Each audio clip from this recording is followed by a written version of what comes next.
Today I want to just take you down a path of trying to understand ignorance. I know it's a strange topic for someone who tries to claim, or at least has made that claim for going on 30 years that I'm a motivator.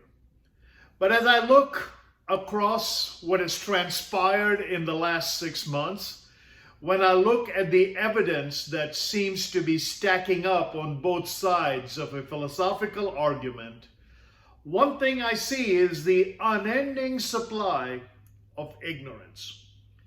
And if you go back to Economics 101, the one thing that we are taught is that anytime there is an excess supply, if the demand doesn't match up, you end up with an inventory of an unused supply.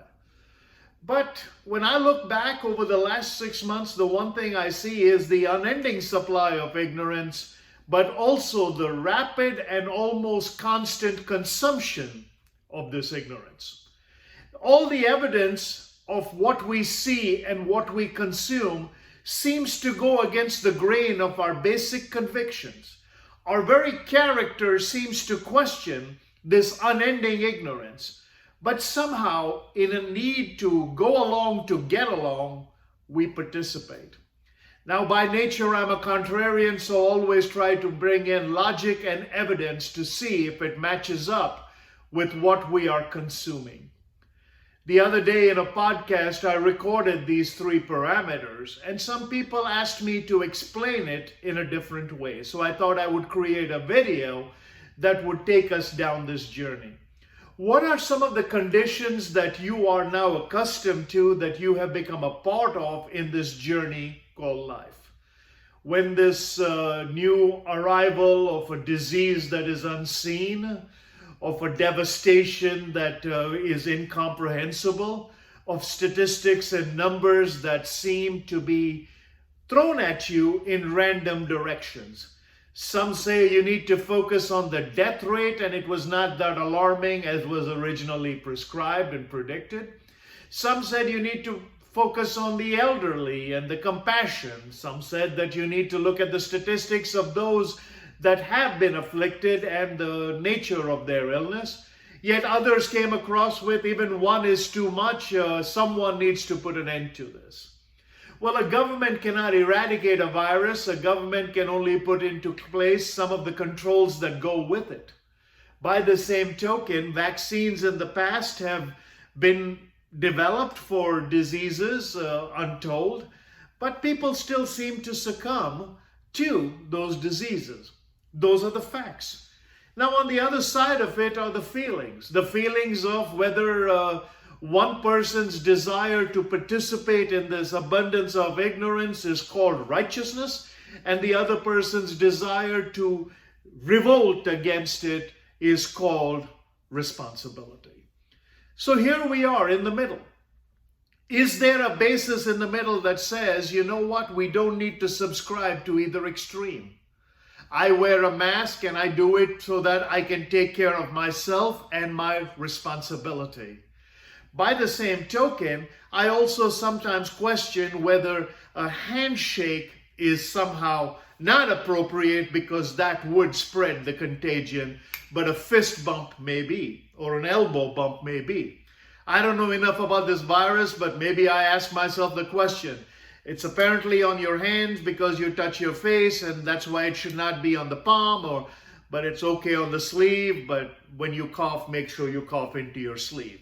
So if you're coughing into your sleeve and you go to somebody else and then you give them the fist bump, guess what? You just gave them a fist bump of what was coughed. Now they're saying, hey, the evidence is to the contrary because maybe it's not on surfaces. Hear what I'm saying, not what I'm not saying. All I'm talking about is the abundance of ignorance in terms of supply and the consumption of it in the same in terms of demand. What can you and I do to walk in the middle so we are both responsible where it comes to exercising common civic responsibility? The distance you maintain, the protection you take. By the same token, where in humanity is your righteousness gone that somehow you abdicate every kind of belief because someone else is giving you information? Isn't common sense that middle of the road catalyst that allows you to objectively participate without being consumed emotionally? Can you rationally look at what is going on around us and say, to what end? Is constant unemployment and constant abandonment of social interaction the solution, as some prescribe? Till such time as the whole world is absolutely safe, we will not participate in anything. Well, dignity of labor, dignity of design, dignity of who we are as a people comes under question because that idleness becomes that devil's workshop. So the three components that I have utilized during this time that have given me some modicum of sanity is one, be ahead of information in the sense that always have a sense to discern. The sources of information always play a huge role. If you subscribe to one series of channels, then their information is always going to be on the side of arrogance, and the other side is going to be on the side of ignorance. But what about you? A common sense, a man who is created in the image of God and given the mind and the spirit to be above all of the other animal species. First, are you hearing information? Are you listening to it? Offset in communication components was that hearing is involuntary. It's sound vibrating on the eardrum. So anytime I see a group of 6 talking heads get together to debate the outcome of something that marginal society that they have no clue about needs to adhere to, I immediately put my filters up. Is some of the information I'm getting from them distorted to suit their agenda? Is some of the information they are receiving being deleted before it's being given to me so that it fits a narrative?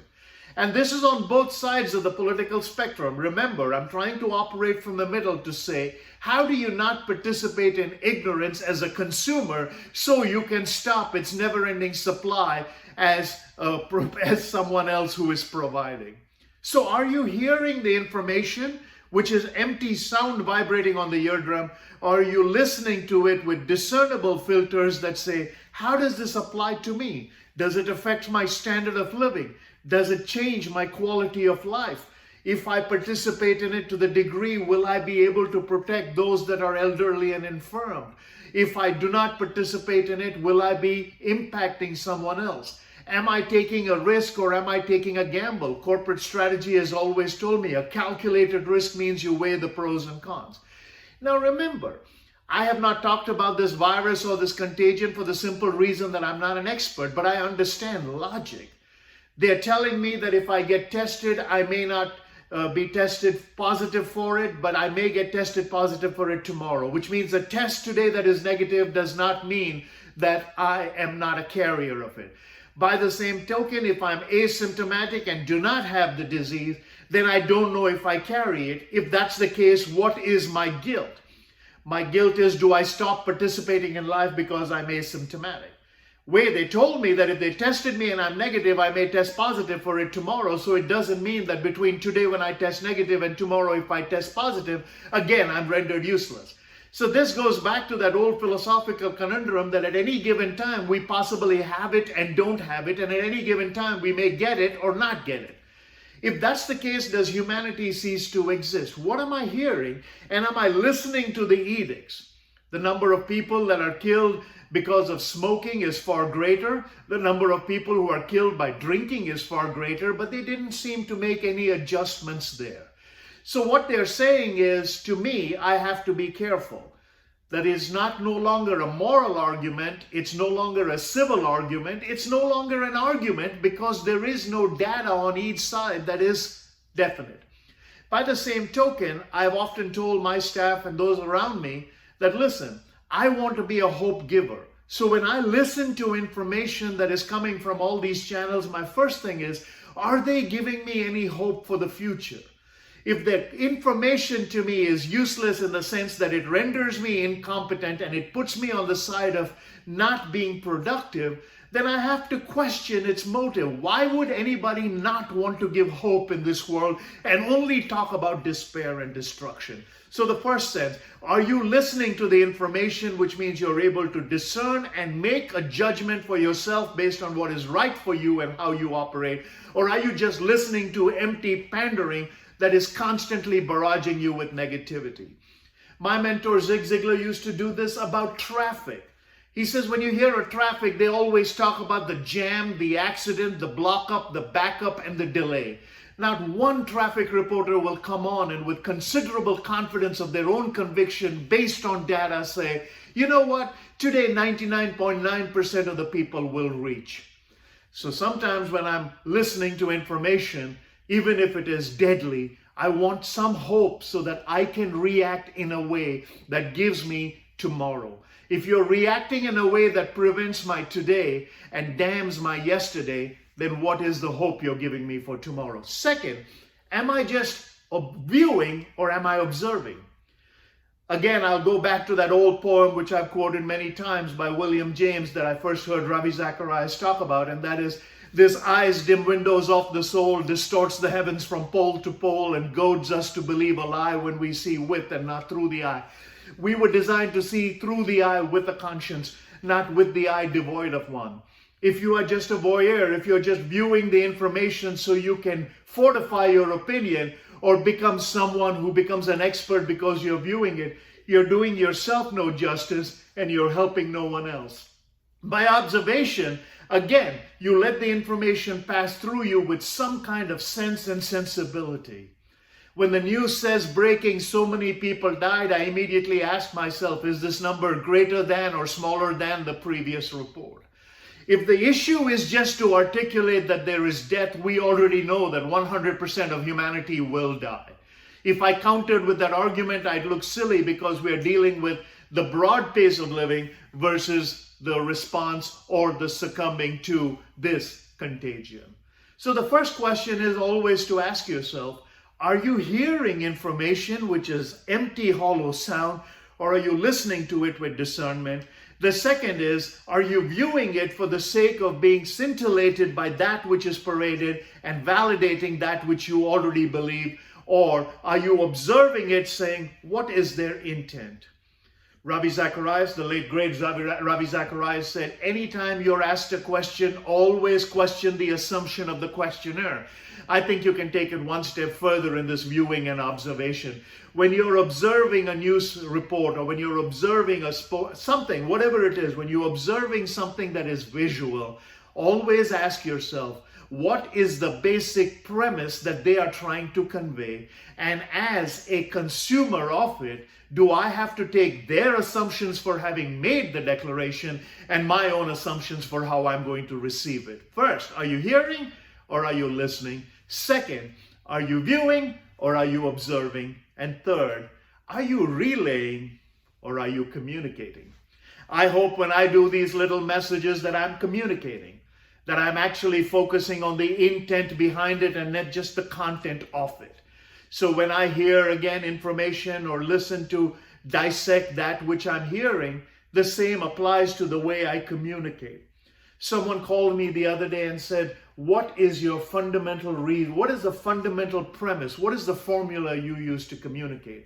And I use that illustration that intent, as Ravi Zacharias puts it, intent is prior to content. You can always add content when you communicate, but your desire of intent is, do you want to move the needle? In days of old of communication, they said that when Cicero spoke, people stood and clapped. When Demosthenes spoke, they stood and marched. How do you gauge what you're doing? If you're just relaying information to get a rise out of people, they may applaud for you. But in order to have long-term voluntary change in their attitudes and behaviors, learn to communicate. This morning I was listening to statistics of everything in this last year and a half that has killed more people than this virus has. And every one of those things, when you debate them, become a moral issue. And that's very vital to understand. The interesting part of the human experience is just that. Where do your convictions lie? Are your convictions shaped and your character defined by the conditions you live in? And do you then succumb to someone's altering of those conditions by giving you a little more comfort in your physicality? Or do you go back to the depths of your own soul and question the origins of your own mind and say, I was designed for accomplishment, I was engineered for success, I was endowed with the seeds of greatness? There are 7.3 billion, 7.85 billion people on planet Earth, and God in his infinite wisdom just made one of me. So today, when you look at this broad supply of ignorance, and you may chalk me up into that category, ask yourself, are you increasing the supply of ignorance because you have not stopped demanding it? Or are you going to be on that side saying, if I'm going to make sure that this ignorance supply stops and I'm going to stop being a consumer, then I'm going to start listening to what is offered, not just hearing. I'm going to start observing what I watch, not just view. And then I'm going to communicate what I need to say, not just relay it. Until next time, we hope that this information and this missive has blessed you. Good luck. God bless.